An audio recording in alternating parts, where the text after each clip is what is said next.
Комитет по обороне и национальной безопасности на сегодняшний день возглавляет депутат парламента Илья Гуня. Сегодня мы зададим ему самые актуальные вопросы в новом выпуске программы «Амчра».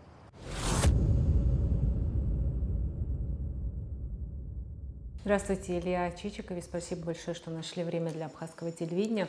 Наверное, хочется начать вкратце, чтобы вы объяснили нашим зрителям, какой комитет вы возглавляете и, наверное, какие функции на вас возложены. Добрый день, Рената. Комитет я возглавляю по обороне и безопасности. Наши функции широкий спектр входит. Один из них это военная тема, это тема силовых структур.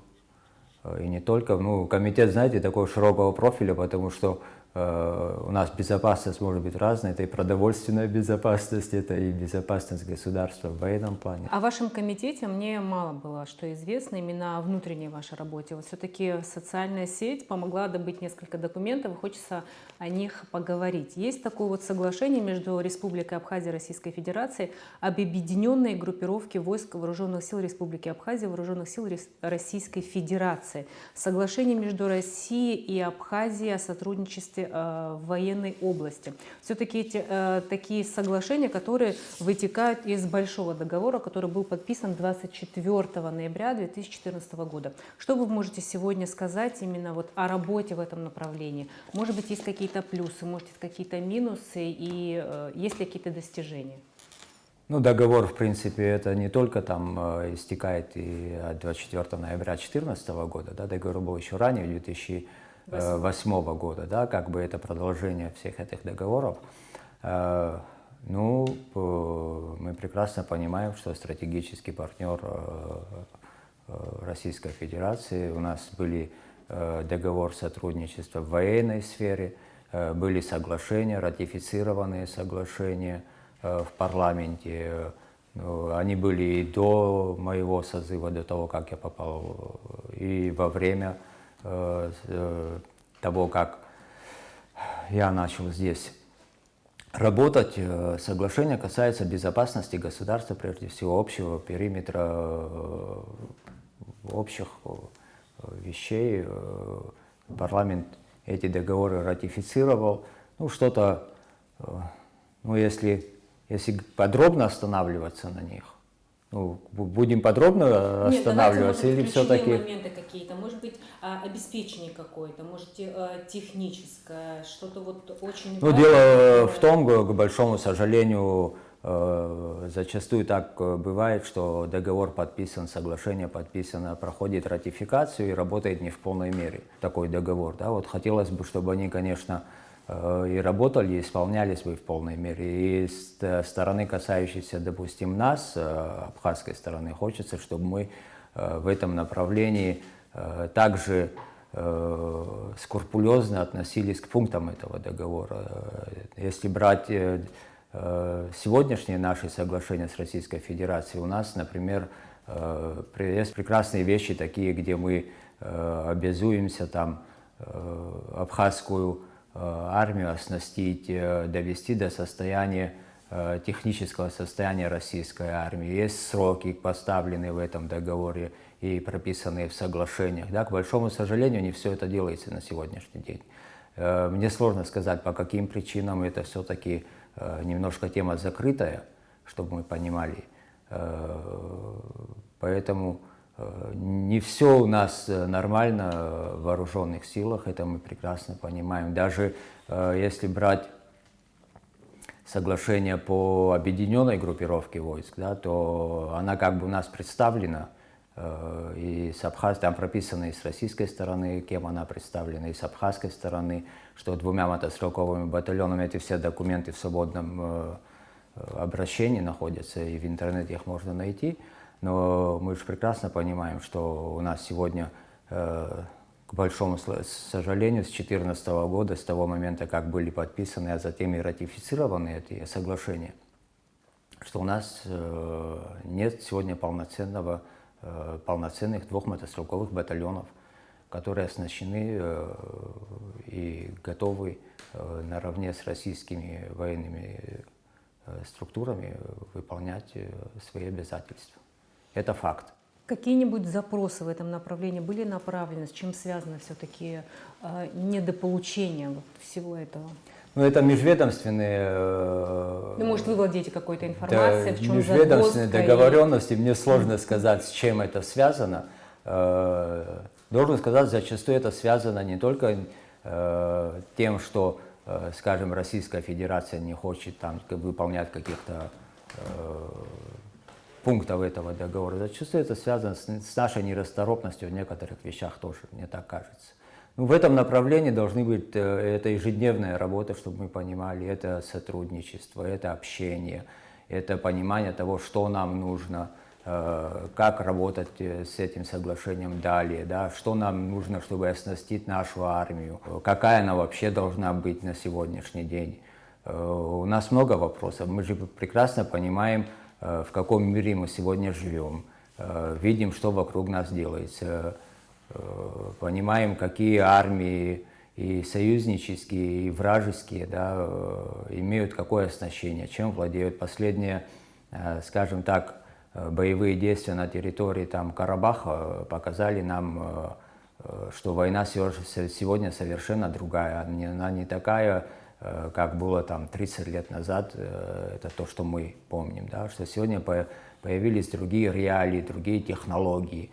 И я думаю, мы должны стремиться и усовершенствовать и технологии, и реалии, и идти в ногу со временем, потому что нам защищать нашу страну. Какие бы договоры мы ни подписывали с нашими стратегическими союзниками, я думаю, одной из основных целей хорошей армии и хорошего министерства, одной из главных все-таки задач – это довести до хорошего состояния боеспособности собственную армию.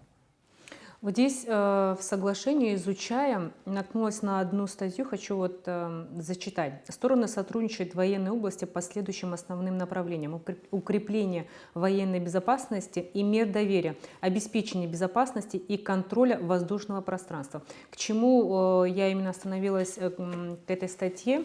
В грузинских сайтах, которые можно как бы еще перевести через Google переводчик, есть такая информация о том, что воздушное пространство Абхазии пересек американский самолет. Была ли такая информация, достоверна ли такая информация, были ли какие-то реагирования, какая-то реакция со стороны Министерства обороны и, может быть, какие-то комментарии со стороны Российской Федерации?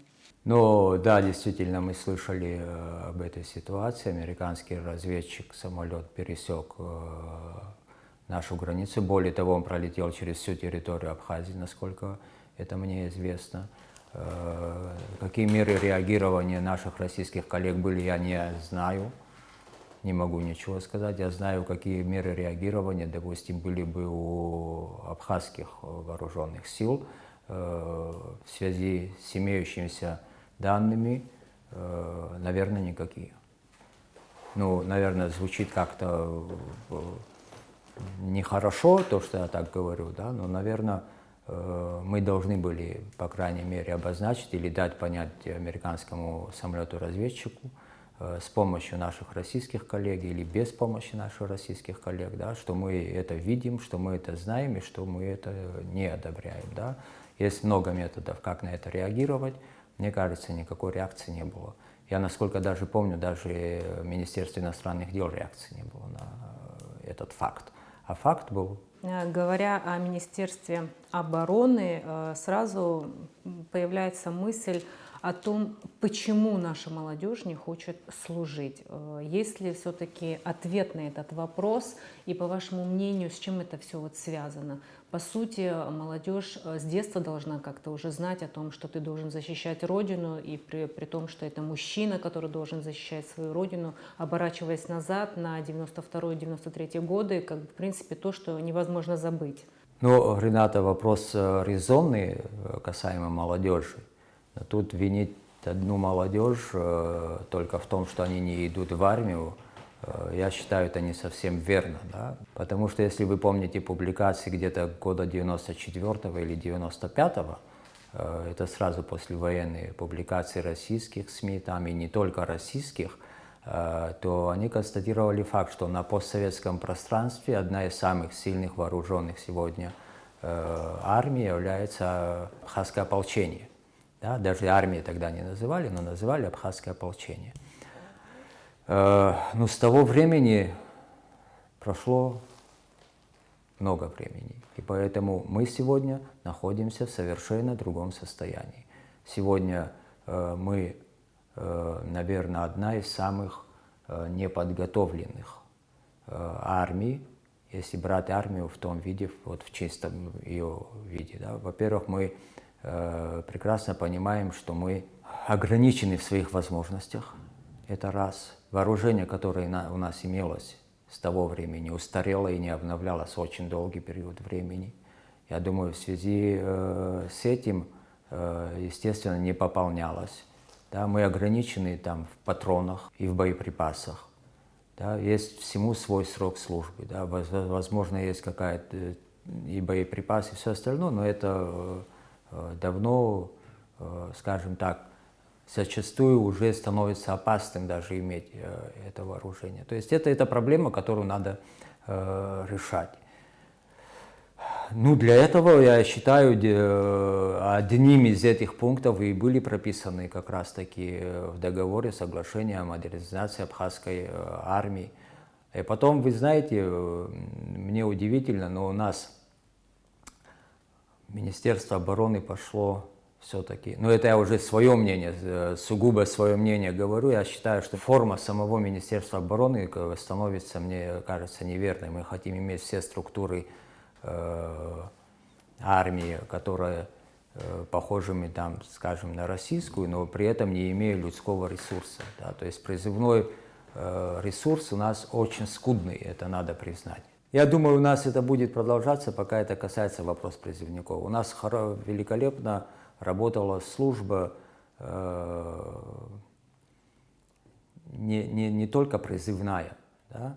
У нас основная наша задача были резервисты, если вы помните. И у нас каждый военкомат в каждом районе, который сегодня существует, работал по призыву.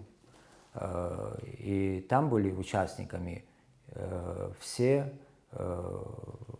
чей возраст позволял находиться в этот момент на службе в армии. Это не 18-летние люди, это были 25-летние, это 30-летние, до 40-летние. И мы проходили, был призыв, были сборы, были учения. То есть все это мы проходили, это была хорошо налаженная система. Вы же должны понимать, что у нас нет такого количества населения, чтобы обеспечить армию только нашими призывниками, вернее молодежью. То есть она должна быть смешанная. Помимо призыва должны быть региональные военкоматы, регионально должны призывать людей на... Ну, мы называли так, это резервистские сборы. Мы их называли резервистами, да, и резерв являлся основной частью вооруженных сил абхазской армии. На сегодняшний день работа с резервом практически не ведется, и это очень плохо. И молодежь, почему не идет молодежь? Я разговариваю иногда с молодежью, те, которые служат в армии, они говорят, а для чего мы должны идти? Для того, чтобы стоять на плацу и маршировать?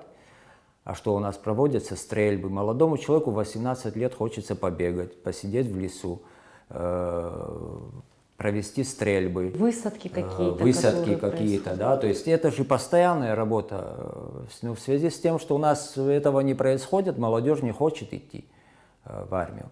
Потом молодежь идет по стопам своего старшего поколения. Если мы говорим о резерве, а у нас всегда резерв был на местах, да, это же очень удобно было. И во время войны у нас сложилась такая армия, да, то есть каждая группа защищала там район своего села, да, там, где местность, они знают великолепно. Еще остались люди, которые воевали там и прошли войну 30 лет назад. Что им мешает сегодня организовать на базе военкоматов такие сборы и регионально обучать молодежь прямо на месте? Тем более, что я хочу напомнить, что недавно был принят закон об оружии, который не то что не запрещает, а наоборот разрешает иметь оружие резервистам, людям, которые находятся, и иметь это оружие дома, да, хранить его. Это же очень, мне кажется, даже интересно.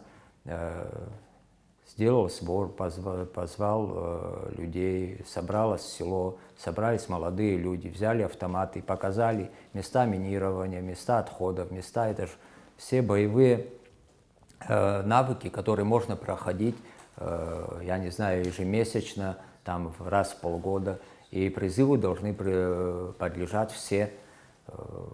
Надо сделать просто график, надо организовать все это. Тем более, что этот опыт у нас был. Мы его сегодня немножко подзабыли, но если будет, не дай бог, какие-то военные действия, я думаю, мы сразу это начнем вспоминать, и, естественно, никто не будет надеяться на детей призывного возраста, что они будут защищать Родину. И они в том числе. У нас вообще есть закон о все-таки резерве, может, о резервистах? Да, Как закон это о правильно резервистах сформулировано, сейчас есть. не могу сказать. Закон о резервистах есть. Закон о резерве тоже есть.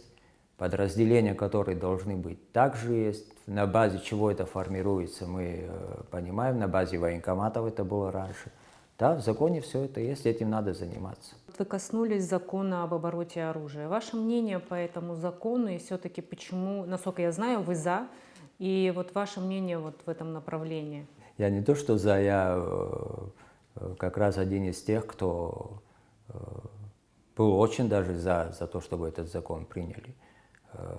Ну, прежде всего мы должны понимать, что закон должен урегулировать взаимоотношения государства с людьми, у которых оружие на руках есть.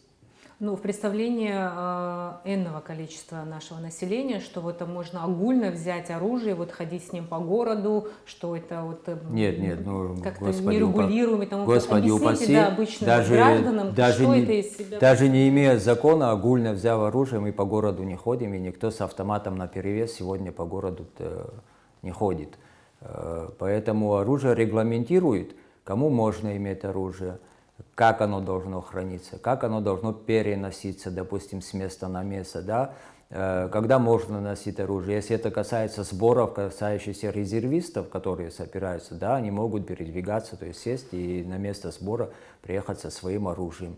То есть закон регламентирует это. Кто не имеет права приобретать оружие, да? Это судимость, там, наркомания, я не знаю, там много факторов, да, которые существуют для того, чтобы это оружие людям не давать, вернее, не разрешать им иметь это оружие. И поэтому я не вижу никаких проблем. Я наоборот считаю, что регламентирование – это лучший способ контроля оборота оружия в государстве. Вы были с депутатами совсем недавно на территории Аибки. Вот все-таки этот вопрос тоже актуален на сегодняшний день. Какая ситуация тогда сложилась? Был ли разрешен некий такой завуалированный, можно сказать, конфликт? И что сегодня там происходит? Ну, в то время, как мы были на Аибге, мы поехали посмотреть тот мост, который функционирует на Аибге по временным договоренностям. Мост находился ниже села Аибга, вернее, находится там около 9-10 километров. И вопрос стоял, почему мы туда ездили, это на самом деле был вопрос наших военнослужащих, которые там несут службу. И у них были проблемы с составом, да? Мы посмотрели, в каком состоянии они живут, несут службу, да? И было принято решение, что заставу надо ремонтировать, ну, даже не ремонтировать, а вновь выстроить то место, где они могли бы находиться. Все это прекрасно поняли, поддержало и руководство страны, и застава была отстроена и выстроена заново, условия содержания, условия проживания этих людей там намного улучшилось. Но в то время, пока мы этим занимались, то открылся второй мост, из-за которого, в принципе, в Аибге так шумно и обсуждалось, да, что открылся висячий мост, там был раньше этот мост, не было этого раньше моста. Раньше этого моста там не было, там был как переход, временный переход. Ну, чтобы вы понимали, это там не переплыть реку, да, это перейти через эту реку в определенные годы можно было, но он никогда не считался переходом, поэтому для этого был официальный мост. На сегодняшний день мост там находится. Мы прекрасно понимаем, что его построили для того, чтобы удобно было сельчанам, проживающим на границе, переходить на российскую сторону. Ну, так сложилось, что были недопонимания. Скорее всего, мост построен без учета интересов абхазской стороны, скажем так, но с учетом интереса жителей. Да? Но я думаю, решение было, это обсуждалось, и думаю, что через государственную границу, какой бы мост ни проходил, этот мост должен охраняться и контролироваться абхазскими пограничниками. Сегодня эта территория, этот мост охраняется с абхазской стороны? Нет, сегодня он не охраняется. Получается, что бесконтрольное хождение, да, или сегодня, как это правильно сформулировать? Ну, на сегодняшний день этот висячий мост до того момента, пока там не будут присутствовать абхазские пограничники, считается бесконтрольным переходом через государственную границу. Я по-другому не понимаю. Все-таки, возвращаясь к молодежи, хочется вот спросить, не знаю, это в вашей компетенции, нет, мало ли, может, вы владеете этой информацией. Молодежь, которая уезжает учиться на территорию Российской Федерации, когда она возвращается, и будучи, они должны пройти уже армию, этот вопрос как-то регулируется вообще? Куда отправляются эти молодые люди, как они проходят все-таки армию, проходят ли вообще, за ними кто-то вот представлен, может быть, это может грубо звучит, ну, как бы отслеживается это все?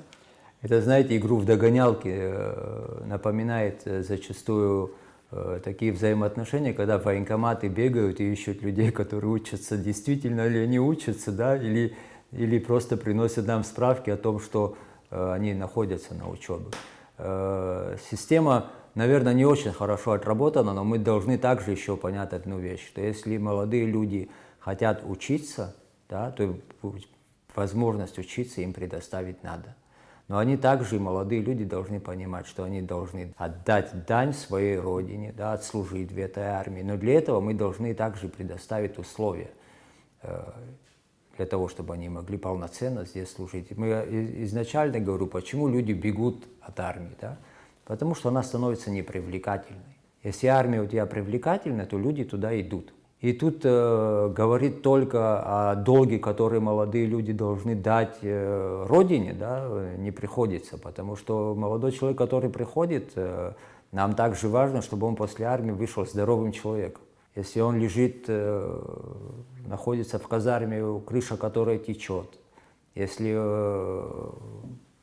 он не имеет возможности, там, я не знаю, лишний раз на учение сесть на танк, взять автомат в руки, побегать и пострелять, я уже опять возвращаюсь к этому, да, то он в армию идти не будет. Я думаю, все-таки потом, наверное, нам уже надо подумать о том, чтобы армию делать и профессиональной также. Помимо резервистской, какую-то часть надо резервистами заполнить, а какую-то армию делать профессиональной. В какой части она должна быть профессиональной, об этом должны говорить специалисты, естественно. Может как-то так, иначе у нас никогда не будет нормального призыва, да, когда зачастую призыв меньше, чем работников военкомата, да, то не приходится говорить о чем-то.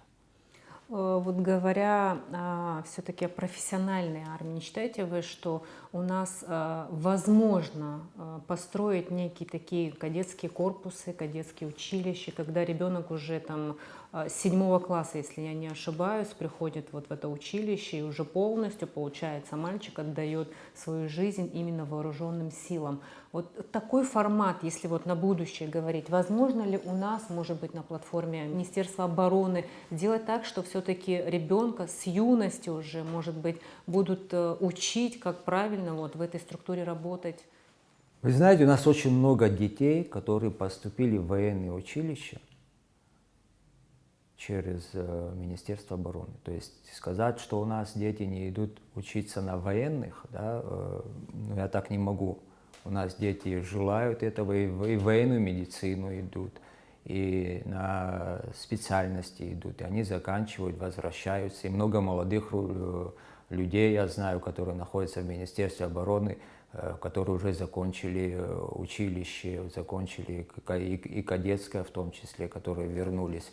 У нас много, допустим, людей, которые летное училище закончили. У нас, ну, не буду называть, но достаточно сегодня и летчиков. Нам надо предоставить им керосин, самолет и учить их летать. Нам много чего надо, но опять-таки мы ограничены в своих возможностях. Да? Почему я хочу вернуться к соглашению? Да? В соглашении четко прописано, что там, в течение 3 лет обеспечить и довести абхазские вооруженные силы до состояния российских вооруженных сил. Но этого же, давайте говорить честно, это же на сегодняшний судя день... по датам, все сроки давно истекли, и этого ничего еще не сделано. У нас, если брать о 2 мотострелковых батальонах, говорить о совместной группировке, да, чтобы в один мотострелковый батальон это приблизительно только техники около 40 единиц. Но у нас же ее нету. То есть масса вопросов, которые возникают. Причина, почему это не происходит, да, сложно сказать. Вот я не могу сказать однозначно, что там причина, вот она такая, да, но эта причина, эта связь существует. Соглашение лежит перед вами, все сроки уже прошли. Как мы сидели у разбитого корыта, да, так и сидели. Все эти вопросы вы не обсуждали с нашим Министерством обороны? Может быть, у них есть какая-то информация, с чем это все связано? Скажу вам честно, я не имею такой информации, чтобы сказать, почему именно не реализованы те или иные пункты этого соглашения, которые так трудно, так долго проходили все инстанции, вплоть. Я хочу напомнить, что это соглашение, каждое из этих соглашений ратифицировано, выверено и решено в парламенте, принято решение о ратификации. Все пункты, изложенные в этом договоре, должны исполнять 2 министерства. Это Министерство обороны России и Министерство обороны Абхазии. Почему на сегодняшний день, с чем мы сталкиваемся? Наверное, надо провести какую-то ревизию и посмотреть, в чем проблема. Если что-то не работает, если какой-то механизм сломан и что-то не хватает, значит, наверное, надо поменять соглашение или переделать его. Да? Этот же механизм можно вернуть. Тут же главный вопрос это желание. Надо этого делать, будем мы это делать или не будем этого делать. Под лежачий камень вода не течет. Я за, чтобы все пункты соглашения выполнялись. И возвращаясь назад, все-таки хочу уточнить, как часто вот именно депутаты посещают казармы военные, где находятся все-таки наши дети, и в каких именно условиях? Вот вы отметили, что условия, где крыша течет и не совсем качественная все-таки, значит, крыша, некачественные условия. Как обстоят дела и что вы можете сказать, что вы там видели? Знаете, не так давно президент посещал Министерство обороны, проводил собрание, на котором я присутствовал. Да. Потом мне предложили поехать в танковую часть в Очимчиру, ехал президент. Я отказался, четко понимая, что я там увижу. Да. Поэтому я в эту часть не поехал, но то, что я знаю, что то, что увидел президент, наверное, тоже не понравилось ему. И он прекрасно понимает, в каком это состоянии находится. Думаю, были даны соответствующие указания по этому поводу также, понимаете. Мне, например, больно видеть, что по окончанию войны, если говорить о том, что я во время войны был на технике, да, я прекрасно понимаю, в каком состоянии была та техника послевоенное время, если вы помните, там на 5-летие окончания войны, да, на то, как мы парады проводили и в каком состоянии была эта техника, то сегодня ее нету, да, практически нету. Поэтому такое отношение к собственной армии видит больно. Хотя, еще раз хочу сказать, это все связано с финансами. Это большая нагрузка, это маленький бюджет. Но даже исходя из того бюджета, что есть, у нас не было после войны такого бюджета. Мы не имели таких ни финансовых возможностей и не имели также ну, скажем, такого стратегического партнера на этот момент. Если вы помните, на момент послевоенный весь мир был фактически против нас. И мы в то время могли консолидированно и армию содержать, и службу нести, и каждые полгода в Гальском районе чистки проводить. И у нас все это было сконцентрировано, и все работало на защиту Родины. Потом, видимо, мы расслабились, и наше поведение, то, что мы расслабились, привело к упадку.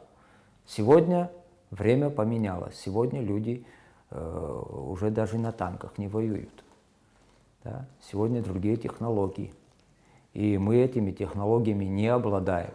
Но, слава Богу, у нас есть партнер, который обладает такими технологиями. И в этой части профессиональной армии у нас есть партнер, который может нам помочь и который здесь присутствует. А в части резерва и вооруженных сил и воспитания молодежи вообще как таковой, патриотической молодежи, этим должно заниматься Министерство обороны. И у нас такие возможности есть. По поводу все-таки военных российских баз на территории Республики Абхазия, какой функционал они несут и как часто вы все-таки с ними пересекаетесь, может, обсуждаете какие-то стратегически важные вопросы?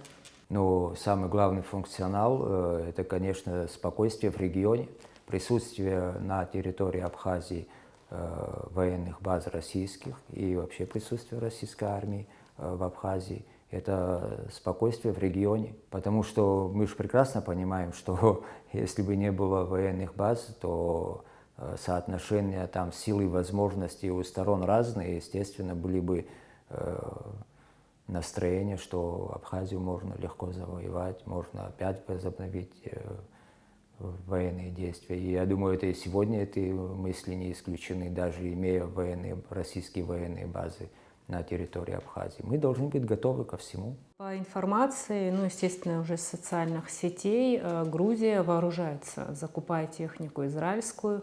В этом направлении Министерство обороны как-то реагирует? Может быть, все-таки есть информация, что и наше министерство как-то способствует, договор, может быть, какой-нибудь новый. Все-таки хочется как-то уже морально быть спокойным и не только надеяться, да, все-таки на стратегического партнера. Ну, я думаю, мы в Израиле вряд ли что-то купим, если говорить об этом. А то, что Грузия вооружается, да, мы за этим наблюдаем. И мы прекрасно понимаем, что то, что Грузия сегодня вооружается, ну, скажем так, это нас не пугает, но мы за этим следим. Почему? Потому что очень просто. Я сомневаюсь, что Грузия может напасть на какую-то из стран, окружающих ее, кроме как Абхазия. Да? И гонка вооружений, такое быстрое вооружение в Грузии, мы понимаем, против кого это делается. Что вы можете сегодня сказать по поводу майнинга? Вот, может быть, ваше мнение, вот насколько я знаю, сейчас у вас было заседание по этому вопросу, к чему пришли и какой результат после завершения заседания? Законопроект, который пришел по майнингу от администрации президента, был принят в первом чтении. Сейчас идут, скажем так, дебаты и вообще понимание того, как этот законопроект будет работать. Да? В связи с чем мы вызывали сюда профильные организации, и те службы, которые должны заниматься поиском этого майнинга. Да. Пока мы сказать однозначно, что мы пришли к какому-то решению, сложно сказать. Одно понимание есть у всех, да, что если в тех темпах, которые существуют сегодня, майнинг будет потреблять ту электроэнергию, которую он потребляет, мы можем остаться без электричества. Да. Поэтому тут надо жестко на это реагировать, не приходится там что-то придумывать такого, чтобы мы там кому-то разрешили или кому-то не разрешили. Считаю, что надо запретить на данном этапе времени до того момента, пока у нас не будут локализованы те проблемы, которые существуют. Но я вообще считаю, что мы не обладаем такими ресурсами, да, такими ресурсами, чтобы разрешить здесь вообще заниматься майнингом. Депутаты вообще считают, что те законы, которые сегодня существуют, нормы законов там, по штрафам, по, я не знаю, по уголовной ответственности, вполне могут регулировать этот процесс, потому что факт незаконного подключения он существует, он прописан. Да? Что такое незаконное подключение? Да, там штрафы маленькие, но эти штрафы касаются не только майнинга, мы должны понимать, что эти штрафы касаются и наших граждан, которые там в селах живут. А как сделать градацию между тем, что он там незаконно подключился для того, чтобы майнить, или незаконно подключился для того, чтобы ему просто надо там дом обогреть или свет включить? Да? Там есть... Но то, что касается майнинга, это еще и воровство электроэнергии, можно применить кражу. Это у государства украли свет.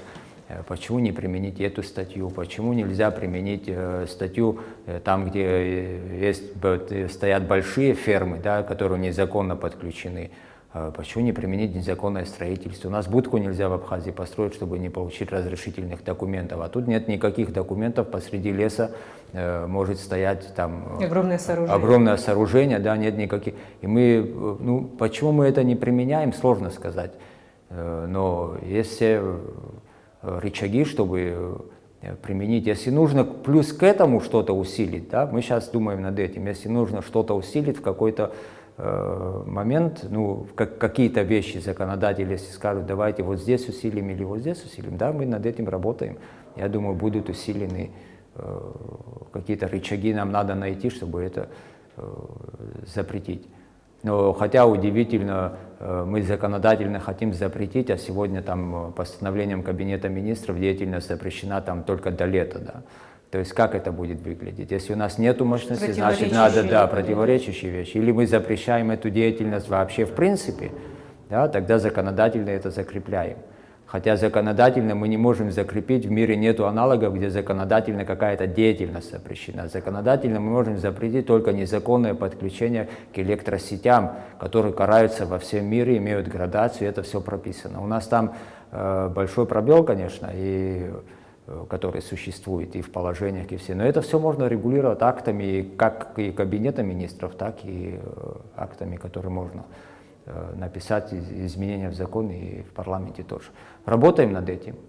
Бюджет не принят. Что сегодня по бюджету? Ваше мнение, с чем все это вообще связано?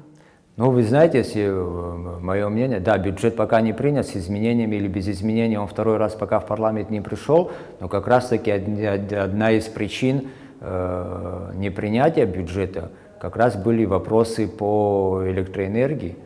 Мы говорили, что почему у нас в то время, как мы в прошлом году столкнулись с такими большими проблемами с электроэнергией, почему мы в этом году не пытаемся в бюджете указать там ремонтные работы, системы учета. Мы предлагали, давайте там заложим на Чагварскую линию ремонт, давайте заложим покупку счетчиков для учета электроэнергии. Давайте, почему, если мы за полгода прошлого года на пандемию потратили свыше 200 миллионов, как нам озвучивают, да, то в этом году мы в бюджете закладываем 40 миллионов. Где логика, да, что мы побороли болезнь? То есть у нас такие вопросы возникали.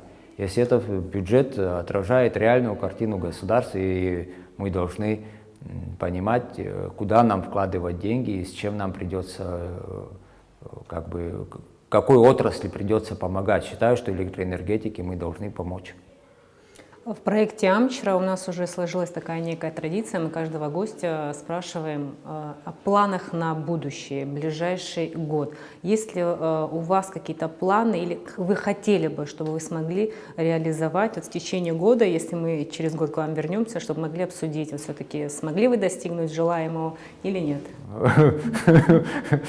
Вы знаете, по-моему, у нас в любом нормальном государстве план имеет не только там человек, имеет и само государство, да, но мы единственная, по-моему, республика, которая живет не по плану, а по решению сиюминутных вопросов. Наверное, за это у нас так все и происходит. Планы есть. Я думаю, по всем соглашениям, подписанным между Абхазией и Россией, должны быть сделаны прежде всего понимание, в какой части они работают, в какой не работают. Понять, по какой причине не работают, если есть таковые, да, и исправить эту ситуацию. У нас стратегический партнер есть, работа с ним ведется и в законодательстве, и в сфере обороны, и Вопрос только в том, это рабочие моменты, которые должны не только там сегодня, да, это ежегодно, ежечасно, эти работы ведутся, должны приводить к каким-то результатам, позитивным результатам для того, чтобы мы двигались вперед. Спасибо большое за интервью, и мы надеемся на дальнейшее сотрудничество. Вам большое спасибо.